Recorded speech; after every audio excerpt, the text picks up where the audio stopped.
कई दर्शकों के लिए जीडीपी जैसे शब्द टेक्निकल शब्द हो सकते हैं, हो सकता है उसका मीनिंग पता हो सकता है उसका मीनिंग ना पता हो। कई बार यह भी होता है कि आपने जानकारी जुटाने की कोशिश की हो, कुछ को क्लैरिटी आ गई हो, कुछ को क्लैरिटी नहीं आ पाई हो, इसलिए मैं नंबर्स की बात करूंगा। डबल डिजिट, देखिए डबल डिजिट तो 10 से चालू हो जाता है, लेकिन अगर ये डबल डिजिट 10 के ऊपर जाता जाए तो बहुत सुंदर नजर आने लगता है इकोनॉमिक्स के लिहाज से। जो नेगेटिव वर्ड्स हैं उससे इतर, जैसे महंगाई ऑब्वियसली डबल डिजिट में किसी को भी अच्छी नहीं लगेगी, लेकिन ग्रोथ डबल डिजिट में बड़ी अच्छी लगती है। मैं बात कर रहा हूं आज एमएसएमई सेक्टर की, क्योंकि राइजिंग राजस्थान समिट में एक पूरा कॉन्क्लेव, एक पूरा सेशन इस सेक्टर पर हुआ है, और जिस तरह से इस सेक्टर को आश्वस्त किया गया है वो सराहनीय कहा जा सकता है, लेकिन फिर भी सेक्टर के अपने डाउट्स हो सकते हैं।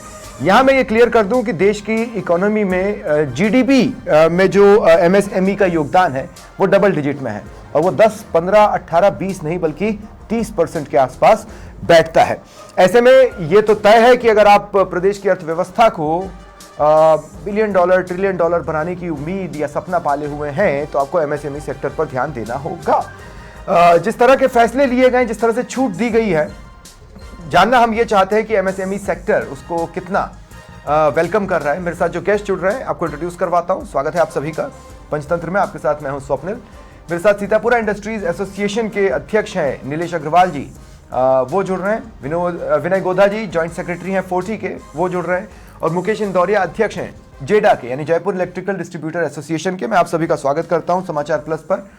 मैं शुरुआत विनय जी आपसे कर रहा हूं। जो लोग कम समझ पाते हैं, 2 दिन से मैं लगातार कह रहा था कि जब एमएसएमई सेक्टर की बारी आएगी तो सबसे पहले बात लैंड की होगी, और लैंड को लेकर आज एक बहुत बड़ी क्लैरिटी रखने की कोशिश की गई है लैंड कन्वर्जन में। हालांकि उसका असर कितना पड़ेगा ये मैं आपसे समझना चाहता हूं, क्योंकि कहा गया है कि 1 एकड़ तक में छूट की जो बात है उसको अगर थोड़ा सा एक्सप्लेन करें, और क्या ये गेम चेंजर होगा? जो गवर्नमेंट ने इस वक्त अनाउंस किया आज, पर्टिकुलरली मैं वहीं तो उस वक्त वहीं था, इस एमएसएमई को लेकर जो 1 एकड़ लैंड तक के लिए जो कन्वर्जन चार्ज की छूट दी है, इससे कई एमएसएमई जुड़ के एक साथ अपने ब्लॉक बना के इसके डेवलपमेंट में काफ़ी उनको हेल्प मिलेगी, और वो साथ में उनको लैंड मिलेगी सब्सिडाइज रेट पर। नहीं तो पर 1 एकड़ या सिर्फ 1 एकड़ तक? नहीं, 1 एकड़ से आगे कितने बढ़ सकते हैं आप। ओके, हाँ ठीक है। तो 1 एकड़ से या कितने भी एकड़ ले सकते हैं आप। उससे आपको ये एडवांटेज है कि कई एमएसएमई मिलके एक ब्लॉक लेके उनको लैंड मिल जाएगी सब्सिडाइज रेट पर। उनके डेवलपमेंट में बहुत अहम ये एक रिक्वायरमेंट है उनकी, और हर एमएसएमई की या हर इंडस्ट्री की आप जब भी देखना, इतने भी एमओयू साइन हुए हैं उनमें मोर देन 70% की डिमांड लैंड की ही रही है, और गवर्नमेंट ने ये अनाउंसमेंट करके काफ़ी पॉजिटिव स्टेप लिया है। एक्सपीरियंस्ड पर्सन्स भी होते हैं जो एमएसएमई सेक्टर में आते हैं, न्यू ब्लड भी एमएसएमई सेक्टर में आता है with fresh ideas, with new innovations, entrepreneurs भी होते हैं। सभी को इक्वल बेनिफिट इससे मिल जाएगा? सबको बेनिफिट मिलेगा, डेफिनेटली यंगस्टर्स को भी मिलेगा, और अपने एनवायरमेंटल के बेनिफिट के लिए भी काफ़ी इसमें प्रावधान किए गए हैं। तो लैंड कन्वर्जन बेसिकली कितनी बड़ी दिक्कत थी एमएसएमई सेक्टर्स के लिए या आप लोगों के लिए व्यक्तिगत तौर पर? लैंड कन्वर्जन कभी था ही नहीं प्रोविजन अभी तक तो एक डिस्काउंट मिलता था पर्टिकुलर कन्वर्जन के लिए, जो डिस्काउंट मिलता था वो था। अब इन्होंने पूरा प्रोविजन कर दिया है, ये काफ़ी बेनिफिशियल है। ठीक है। एक पॉइंट जो ये है कि शुरुआती 5 साल में निरीक्षण और अनुमोदन से भी पूरी तरह छूट दी जाएगी। निरीक्षण पोर्शन को अगर हम समझने की कोशिश करें तो क्या ये कोई लूप होल है या फिर ये बेटरमेंट की ओर एक कदम है?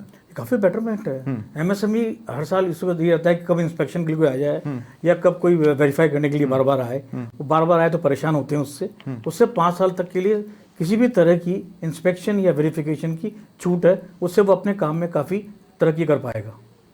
क्या बेहतर ये नहीं होता कि कुछ पोर्शन में इंस्पेक्शन रखा जाता? क्योंकि कई बार तो ये भी होता है ना कि मैं नहीं जानता इस जगत को बहुत ज़्यादा, लेकिन फाउल प्लेयर्स तो हर फील्ड में होते हैं, उनको वो इस एक पॉइंट का बेनिफिट उठा सकते हैं? नहीं उठा सकते, क्योंकि वो check point is there also, तो उस चेक पॉइंट की वजह से कोई फाउल प्ले नहीं कर पाएगा। ठीक है। एक सेपरेट पॉलिसी भी स्टेट लेवल पर लॉन्च हुई है, जिसके बारे में मैं यहां पर बात करना चाहता हूं। नीलेश अग्रवाल जी, मैं आपके पास आ रहा हूं। एमएसएमई उद्योगों के विकास और प्रोत्साहन के लिए विशेष योजनाएं लाई गई हैं। जो नई पॉलिसीज लॉन्च हुई हैं उसमें एमएसएमई के लिए भी एक सेपरेट पॉलिसी बताया गया है। वो किस तरह से सपोर्ट कर रही है एमएसएमई सेक्टर को, या करेगी, क्योंकि अभी तो उसकी डिलीवरी देखनी है। नमस्कार सभी को जी। ये जो अभी लॉन्च करी है एमएसएमई की, ये रिप्स 2024 के नाम से लॉन्च करी है। जो लगातार रिप्स 2005, 2009, 2014, 19 जो चल रही है, 22 उसकी कंटिन्यूशन में 2024 है। कोई बहुत ज्यादा चेंजेस नहीं है। जो 2022 की पॉलिसी है उसमें कुछ बेनिफिट जो 5 साल के थे उनको बढ़ा के इस पॉलिसी में 7 इयर्स के लिए कर दिए गए हैं। और बाकी जो परसेंटेज हैं वो करीब करीब मोरलेस सेम से हैं उस पॉलिसी के अंतर्गत। तो क्या देखते हैं आप, आज का जो टोटल इवेंट रहा है, आज की जो घोषणाएं रही हैं और ये जो नई पॉलिसी है, ये मिलकर रंग जमा सकती हैं, नहीं जमा सकती हैं? सर, रिप्स ने तो कमाल किया ही है। आज रिप्स जो 10, 12, 15 साल से रिप्स की योजनाएं चल रही हैं, इसके पीछे ही इतने इन्वेस्टमेंट हो रहे हैं और इंडस्ट्रियां लग रही हैं। जो रिको मुंह मांगे दामों पे जो प्लॉटों को ऑप्शन कर रही है, वो भी केवल और केवल रिप्स योजना के चलते ही हो पा रहे हैं। क्योंकि रिप्स योजना के अंतर्गत जो पहले MLUPY था और अब जो इंटरेस्ट बेनिफिट है, वो कहीं ना कहीं टेलीस्कोपिक बेनिफिट से 5% का इंटरेस्ट बेनिफिट मिल जाता है। और 3 तरह के टर्नओवर डिस्काउंट या SGST रिफंड या इस तरह के जो डिस्काउंट मिलते हैं, उससे आदमी को हिम्मत आती है, तो वो प्लॉट खरीदता है और इंडस्ट्री लगाता है। उसी की तर्ज को इन्होंने बढ़ाते हुए 7 इयर्स का बेनिफिट किया है। तो उम्मीद करते हैं बहुत सी ग्रोथ इससे आनी चाहिए आगे। लेकिन इसके साथ में ऐड करना चाहूंगा, ये पॉलिसियां जितनी अनाउंस होती हैं, पुरानी पॉलिसियों में भी लोगों को 1-1 साल तक, 1.5 साल तक पैसा नहीं मिलता है। अच्छा, हाँ। जबकि सबसे बड़ी बात है, अगर आप कोई पॉलिसी अनाउंस कर रहे हैं या उसको सैंक्शन कर रहे हैं, उसको जिस दिन एंटाइटलमेंट सर्टिफिकेट दे रहे हैं, तो उसके लायक उस बजट को सैंक्शन होके ट्रेजरी में रहना चाहिए। आज आदमी इनके प्लानिंग के अनुसार अपनी फैक्ट्री लगाता है और रीपेमेंट की आशा करता है, और जब वो रीपेमेंट समय पे नहीं मिल पाता तो उसको अपने बैंक को देने में या कहीं भी रीपेमेंट करने में बहुत भारी परेशानी होती है। तो इस पॉलिसी के साथ में ये इंश्योर करना जरूरी है कि जो उनको बेनिफिट है वो समय पे पास ऑन हो। मैं अपने दर्शकों को भी ये बता दूं कि ये जो प्रोग्राम है वो डायरेक्टली सरकार को भी हम भेजने वाले हैं, क्योंकि इसमें जो आने वाले सजेशंस हैं वो सरकार तक पहुंचना ज़रूरी है। और ये तो वो प्रॉब्लम नंबर 1 जो नीलेश अग्रवाल जी ने टैकल किया, जहां तक मैं समझ पा रहा हूं, पहले प्रॉब्लम्स का अगर मान लीजिए ज़खीरा था, आपको जोड़ना चाह रहा है, प्रॉब्लम्स का जो पहले ज़खीरा था उसको काफ़ी हद तक टैकल किया गया है, लेकिन इसका मतलब ये नहीं है कि प्रॉब्लम्स खत्म नहीं हुई है। विनय जी कुछ जोड़ रहे हैं, फिर मैं मुकेश इंदौरिया के पास जाऊंगा। अभी जो 4 दिन पहले सीएमओ में इस RR को लेकर जो स्कीम अनाउंस की गई, उसमें 2-3 पॉइंट बड़े क्रिटिकल थे। एक तो interest benefit, critical positive way में, पॉजिटिव वे में काफी अच्छे थे। जैसे एक तो इंटरेस्ट में 2% एडिशनल बेनिफिट दिया गया है सब्सिडी में। अभी 4, 6, 8 थी, अब +2 कर दिया गया है। अच्छा। एक तो ये, एक दूसरा ब्रांड प्रमोशंस के लिए काफी बड़ा रोल प्ले करती है। जो नॉर्मली करता है एमएसएमई, प्रोडक्शन तो कर देता है, बट मात कहाँ खाता है जाके, जब मार्केटिंग करने जाता है तो वो मार्केटिंग में एक्सपर्ट नहीं होता, या उसके ब्रांड की इमेज इंटरनेशनल लेवल पर वो नहीं होती। तो गवर्नमेंट ने इस बार 1.5 लाख तक का रियम्बर्समेंट प्रोविजन किया गया है किसी भी एग्जीबिशन में इंटरनेशनल या नेशनल लेवल की पार्टिसिपेट करने के लिए। ठीक है। मुकेश इंदौरिया जी, देखिए जब एमएसएमई सेक्टर की बात करते हैं, हो सकता है लोग आसानी से समझ ना पाए तो हम लघु उद्योग बोल देते हैं, लेकिन लघु उद्योग मल्टी डायमेंशनल एक सेक्टर है। ये टूरिज्म से भी जुड़ जाता है, ये एग्रीकल्चर से भी जुड़ जाता है, ये इलेक्ट्रिकल से भी जुड़ जाता है जिससे आप जुड़े हुए हैं, ये और भी कई चीज़ों से जुड़ जाता है। अब बात यह है कि कई सारी पॉलिसीज़ एक साथ मिलकर चल रही हैं। जैसे जहां तक मुझे लगता है 1 डिस्ट्रिक्ट 1 प्रोडक्ट में भी कुछ पोर्शंस एमएसएमई के लिए कवर होगा। इंटीग्रेटेड क्लस्टर डेवलपमेंट में भी कुछ पोर्शंस जाहिर तौर पर लघु उद्योगों के लिए आएगा ही आएगा, जैसा कि नाम से ही जाहिर है। इन्वेस्ट प्रमोशन या टूरिज्म यूनिट पॉलिसी, उसमें तो एमएसएमई उद्योगों के लिए और भी बोनस डाला गया है। कितना वेलकमिंग रहा है ये राइजिंग राजस्थान एमएसएमई सेक्टर के हिसाब से? तपन दादा, ये राइजिंग राजस्थान के माध्यम से जिस तरीके से सरकार एग्रेसिव मोड में काम कर रही है और इसको के साथ में आगे बढ़ाए और ये धरातल पे आती है तो 100% सरकार। लेकिन हमारे देश की अर्थव्यवस्था में 60 और ऐसे को मुकेश भाई, मुझे आपकी आवाज़ प्रॉपर नहीं मिल पा रही है, शायद कोई टेक्निकल इशू है। आवाज आप थोड़ा सा अगर मोबाइल के नज़दीक आकर बोलेंगे तो हम आपको ज़्यादा क्लियर सुन पाएंगे। आवाज आ रही है? हाँ, बोलिए। एमएसएमई को लेके आज भी जो हमारी केंद्र सरकार है, अगर इसको सीरियस मोड में लेवे तो इसका 8% बेनिफिट उद्यमियों को मिलेगा। नहीं, 2 सेकंड। सीरियस मोड में ले मतलब क्या है? सीरियस मोड में तो चल ही रही हैं चीजें, लेकिन यह है कि उसको एग्रेसिव डालने की कोशिश राइजिंग राजस्थान में इस तरह से हुई है कि सेंटर और स्टेट के चेहरे एक साथ नजर आए। देखिए, अभी जैसा कि नीलेश जी ने जिक्र किया, घोषणाएं तो हो जाती हैं लेकिन उसका इम्प्लीमेशन नहीं हो पाता है। एक उद्यमी जो छोटा उद्योग लगाना पड़ता है वो डिपार्टमेंट के चक्कर काटते रह जाता है, चाहे वो लीज एग्रीमेंट से संबंधित हो चाहे टैक्सेशन डिपार्टमेंट से संबंधित हो। तो इसके अंदर सरलीकरण होना बहुत जरूरी है। अच्छा, ठीक है, सजेशन है, ठीक है।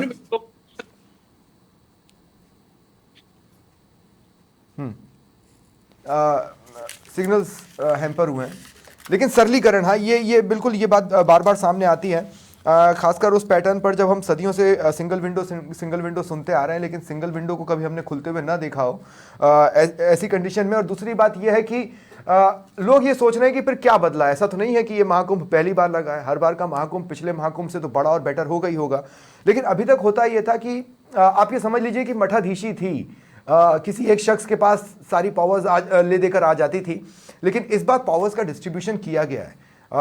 हर किसी सेक्टर के लिए या हर किसी चीज़ के लिए एक अलग से अधिकारी अपॉइंट किया गया है, जो होल एंड सोल उस सेक्टर के लिए या उस रूट के लिए अवेलेबल उसको रहने के लिए कहा गया है। लेकिन जिस सरलीकरण की बात मुकेश इंदौरिया जी कर रहे हैं, ठीक है मुकेश जी, आप वापस सुनाई देने लगे और मुझे दिखने लगे, अपनी बात कंप्लीट कर लें।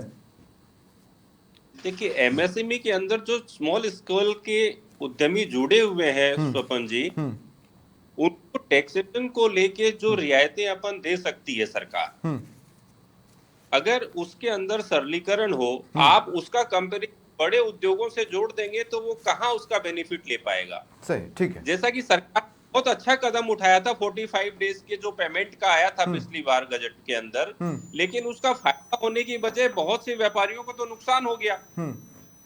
लोग उस सेगमेंट को छोड़ के दूसरे सेगमेंट में शिफ्ट होने लग गए। ठीक है, लोगों के कंफ्यूजन हो गया कि क्या हमें 45 डेज में पेमेंट करना है इस व्यापारी को, तो उनसे लोगों ने परचेजिंग तक बंद कर दी। ठीक है, तो इस केस पर सरकार को सारी चीजें क्लियर करनी चाहिए और एमएसएमई के ज्यादा से ज्यादा कैंपेन चलाए और लोगों व्यापारियों के बीच ताकि जागरूकता पैदा करे कि एमएसएमई से आपको ये फायदे हैं।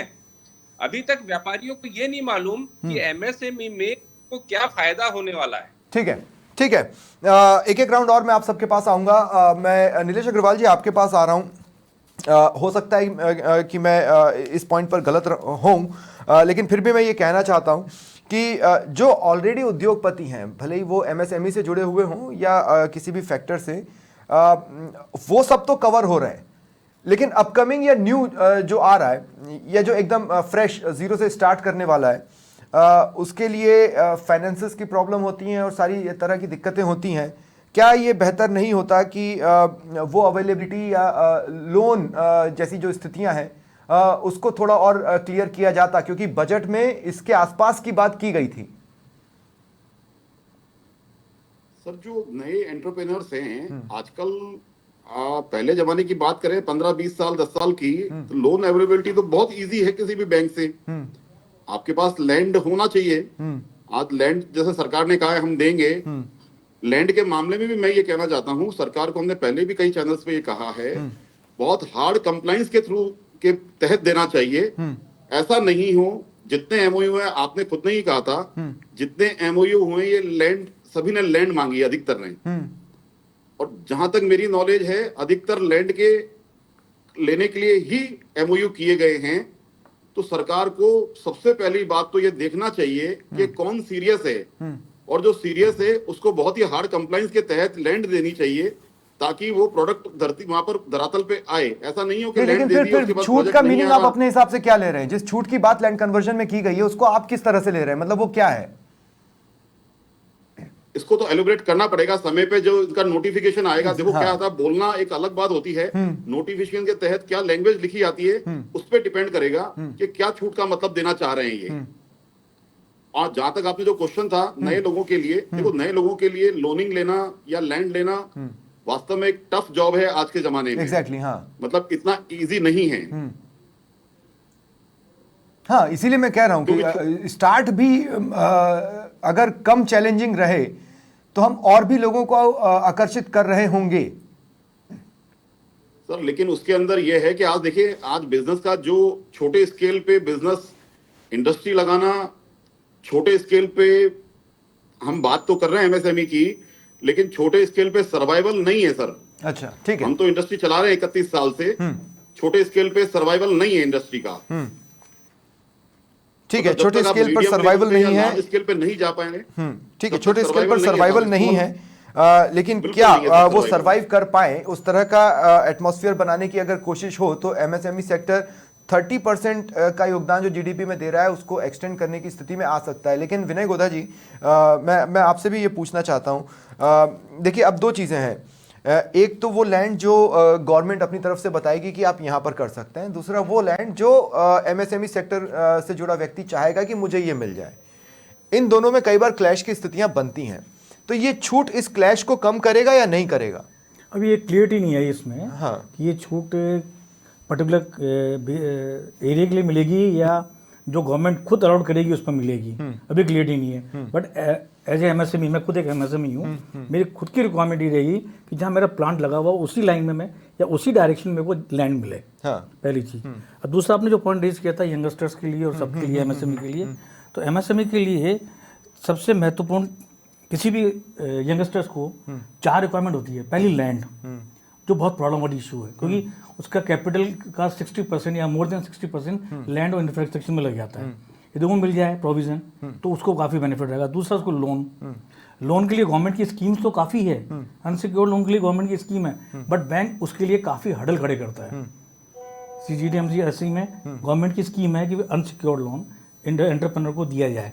75% सेंट्रल गवर्नमेंट उसको कवर करती है, बट बैंक उसके लिए काफ़ी रिजर्व रहता है, वो नहीं करता या बहुत टाइम लगाता है। तो वो उस पर थोड़ी सी कार्रवाई की जाए, जैसे बैंक उसको, जबकि बचट में बात की गई थी इस संबंध में, बजट जहां में तक दी मुझे गई है, याद आ रहा ये है। दी गई है 75% गवर्नमेंट उसको कवर करती है। नीलेश जी ने जो एक पॉइंट बोला कि चीज़ों को हार्ड स्क्रूटनी से गुजारा जाए, मैं उस सिलसिले में भी एक जानकारी लेना चाहता हूं कि सरकार किसी को नॉन सीरियस पार्टी खुद से तो नहीं बोल सकती जब तक कि उसकी नॉन सीरियसनेस खुलकर सामने ना आ जाए।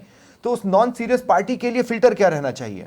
क्या आपको वो फिल्टर नजर आता है अभी, या अभी हमें ये लग रहा है कि अभी तो उत्साह बढ़ाओ, फिर बाद में जैसे हालात बनेंगे उसके हिसाब से चेक पोस्ट बनाएंगे? अभी तो उत्साह बढ़ाते जाओ, बाद में फिल्टर करेंगे। और फिल्टर करने का तरीका होता है, किसी को भी स्कीम को कंप्लायंस सिस्टम में डाल दिया जाए कि 3 साल या 5 साल तक के लिए कंपलसरी है प्रोडक्शन देना, प्रोडक्शन मैन्युफैक्चरिंग कंटिन्यूस करना, या कंपलसरी कर दो, उसके बाद उसको इंसेंटिव मिल जाए एक साथ, तो ये बेनिफिट रहेगा। ये मेन चीज है। एक्चुअली इस बार ये भी देखा है कि कुछ लोगों ने, मैं कई तो नहीं बोलूंगा लेकिन उंगलियों पर गिने जा सकने वाले कुछ लोगों ने जितनी चादर है उससे ज़्यादा पैर पसारने की कोशिश की। मतलब कहने का मतलब यह है कि टर्नओवर जितना नहीं है उससे बहुत आगे का जाकर हम इतने का MOU करना चाहते हैं, इस तरह का इंटरेस्ट दिखाया। हालांकि चूंकि अभी सब कुछ सुगम था तो अभी तो सब कुछ हैप्पी गो लकी टाइप का लग रहा है, लेकिन वो रिफ्लेक्शन तभी सामने होगा जब ये MOU धरातल पर उतरना चालू होंगे और पैसे का इन्फ्लक्स बनेगा। मुकेश इंदौरिया जी, जैसे मैं ये कह रहा हूँ कि ठीक है आपने 1 डिस्ट्रिक्ट 1 प्रोडक्ट की बात कर ली, मैंने इसमें यह देखा है कि अधिकतर डिस्ट्रिक्ट्स को तो पता ही नहीं है कि हमारा वो प्रोडक्ट कौन सा है जो हमें अलॉट किया गया है। और आश्चर्य की बात यह है कि किसी जगह में किसी चीज की अधिकता है तो जरूरी नहीं है कि वही उस डिस्ट्रिक्ट को अलॉट हुआ हो। इसलिए मैं पूछ रहा हूं कि अब ओवरऑल क्या चैलेंजेस बच जाते हैं जिसे टैकल वक्त के साथ करना पड़ेगा? देखिए, जैसा कि विनय जी ने कहा कि मार्केटिंग बहुत जरूरी है। किसी भी प्रोडक्ट को बेचने के लिए आपको एक मार्केट चाहिए होती। MSME के माध्यम से सरकार अगर सेल्स एंड मार्केटिंग में व्यापारियों को करे तो 100% का रिजल्ट निकल के आएगा। क्योंकि कोई भी, आज करौली की बात करूं तो करौली का स्टोन है, ठीक है, तो करौली का स्टोन खाली करौली में तो बिक नहीं सकता, उसके लिए एंटायर उसको हिंदुस्तान के मार्केट की आवश्यकता होगी। तो एमएसएमई माध्यम से मार्केटिंग का ऐसा प्लेटफॉर्म तैयार किया जाए जिसके अंदर उस उद्यमी को पता हो कि वो माल का। आज फर्नीचर इंडस्ट्री की बात, तो फर्नीचर एक ऐसा स्कोप है इस क्षेत्र के, लेकिन अन्य के लिए कुछ ठीक है। और ठीक है, मेरा अंतिम सवाल है, मेरा एक अंतिम सवाल है और आप तीनों से मैं छोटे छोटे आंसर्स की उम्मीद कर रहा हूँ। वैसे तो इसका आंसर एक शब्द में भी पॉसिबल है, मैं सवाल समझा देता हूँ कि अगर मान लीजिए 1 से लेके 10 तक की स्केल का सफ़र एमएसएमई सेक्टर को तय करना है और पूर्व में वो 2 पर खड़ा था, तो इस राइजिंग राजस्थान और आज के तमाम घोषणाओं के बाद इस स्केल पर ये कितना आगे बढ़ा है? एक शॉर्ट कमेंट विनय गोधा जी इस पर। अभी आगे बढ़ा नहीं है, बढ़ सकता है। ये अभी 2 पे ही है, 2 पर है, तो ये 6 या 7 पर आ सकता है। इसके जरिए ये सारी स्कीम्स को जो अनाउंस की है उसके लिए फंड का प्रोविजन कर दिया जाए और उसको धरातल पर ला दिया जाए। तो 6-7 तो वेलकम कहा जा सकता है कि कम से कम एक डायरेक्शन दिख रही है। मैं आपसे भी पूछ रहा हूँ नीलेश जी, आप क्या कहेंगे इस स्केल पर? सर अगर ये 2 पे है और जो पुरानी पॉलिसियां चल रही हैं उसी को थोड़ा सा इन्होंने लिबरलाइज किया है, उसके साथ में जो हमारी और समस्या हैं एमएसएमई की, चाहे वो पॉल्यूशन से संबंधित है, चाहे लेबर से संबंधित है, चाहे इंस्पेक्टर राज है, जो चीजें हैं, अगर जब तक हम उसका सरलीकरण नहीं करेंगे तब तक 2 से आगे 2.25 भी नहीं बढ़ेगी। अच्छा। क्योंकि जो आदमी इंडस्ट्री लगा रहा है उसको 5 साल का बेनिफिट मिल रहा है या 7 का मिल रहा है। 5 भी एक बार सफिशियंट है चलने के लिए, लेकिन वो 5 भी जब मुश्किल हो जाता है, जब जितनी आज फायर एनओसी लेने के लिए 6-6 महीने इतनी बड़ी बड़ी रिश्वत लगती है वहां पर, जब तक इन चीजों पे संज्ञान नहीं लेके सरलीकरण नहीं होगा तब तक 2 से 2.25 भी नहीं बढ़ने वाले हैं। ठीक है, इसके लिए हमने सीएम साहब की मीटिंग में दिया था, एक ग्रीवेंसेस सेल बनाया जाए, एक आईएएस अधिकारी को उसका चेयरमैन बनाया जाए और उसके पर एक आईएएस अधिकारी तो सेपरेट हर सेक्टर के लिए अपॉइंट किया गया है। आई गेस मेरे ख्याल से 13 से ज्यादा आईएएस अधिकारी हैं जो सेपरेट सेक्टर्स के लिए अपॉइंट हो चुके हैं ग्रीवेंसेस सेल में। नहीं, ग्रीवेंसेस सेल की जानकारी मेरे पास नहीं है, लेकिन हर एक सेक्टर के लिए स्पेसिफिकली एक आईएएस अधिकारी को जिम्मेदारी दी गई है ना, ये ऐसे ही कुछ है। ऐसा ही है, और चीफ सेक्रेटरी इन सबको लीड करेंगे, धरातल पे लाने के लिए दी गई है सर। अच्छा, एमओयू को धरातल पे लाने के लिए दी गई है। ठीक है। इंदौरिया साहब, आपने भी मेरा सवाल सुना। मुझे ऐसा लगा था कि कभी कभी कुछ घोषणाएं अच्छी होती तो ऑटोमेटिक एक जंप मिल जाता है ना 2 से। शायद कोई तो महसूस कर रहा होगा कि इन घोषणाओं के बाद स्केल पे 3 नजर आ रहा है, हम शायद 3 पर पहुंच गए, अब बाकी का सफर 7 या 8 तक ले जाएगा। आपका अपना एनालिसिस क्या कहता है? देखिए, मेरा एनालिसिस भी मेरे दोनों साथियों से ही मिलता जुलता है कि घोषणाएं हो अलग बात है, और सरकार सीरियस मोड में आके जो उद्यमी है उनकी समस्या निराकरण करे, उसके लिए एक सिंगल तैयार करे, तब जाके ये 2 से बढ़ने की संभावना बनती है। चलिए, बहुत बहुत शुक्रिया, बहुत बहुत शुक्रिया आप सभी का मेरे साथ जुड़ने। अच्छा, 2 मिनट, नीलेश जी कुछ जोड़ रहे हैं तो मैं उनको मौका दे देता हूं, उसके बाद मैं खत्म करूंगा। हाँ, आप किस्सा बताता हूँ। सीतापुरा से प्रहलादपुरा इंडस्ट्रियल एरिया, जहां कम से कम 10,000 करोड़ का इन्वेस्टमेंट हुआ है, वहां पिछले 8 साल से रोड नहीं है, गांव की रोड से जाना पड़ता है। अब आप सोचें, सरकार एक रोड नहीं दे पा रही है, उन्होंने वहां पर 400 प्लॉट बेच दिए, 10,000 करोड़ का इन्वेस्टमेंट कर दिया, आदमी आ जा नहीं पा रहा है वहां पर। इस तरह की सुविधाओं से कैसे इंडस्ट्री वाले को संबल मिलेगा, उसको कॉन्फिडेंस कैसे आएगा? तो इस तरह की समस्या का समाधान जब तक राइजिंग नहीं राजस्थान होगा। शुरू होने के पहले मैं ये सोच रहा था कि अगर हम बहुत इंफ्रास्ट्रक्चर फ्रेंडली स्टेट होते तो हमें ये चीज़ बहुत आम बात लग रही होती जो राइजिंग राजस्थान में हो रही है। कहने का मतलब यह है कि हाइंडसाइट पर अगर इंफ्रास्ट्रक्चर पर वर्क नहीं किया गया तो इतना बड़ा आयोजन का कोई मतलब नहीं रह जाएगा। कनेक्टिविटी जैसे जो इश्यूज हैं, या बिजली प्रोवाइड करना या पानी प्रोवाइड करवाना है, ये सारी चीज़ें इसे भी स्टेप बाय स्टेप टैकल किए जाने की जरूरत है। किसी भी इंडस्ट्रियल एरिया में पानी नहीं है पीने का, पानी पीने का है ही नहीं।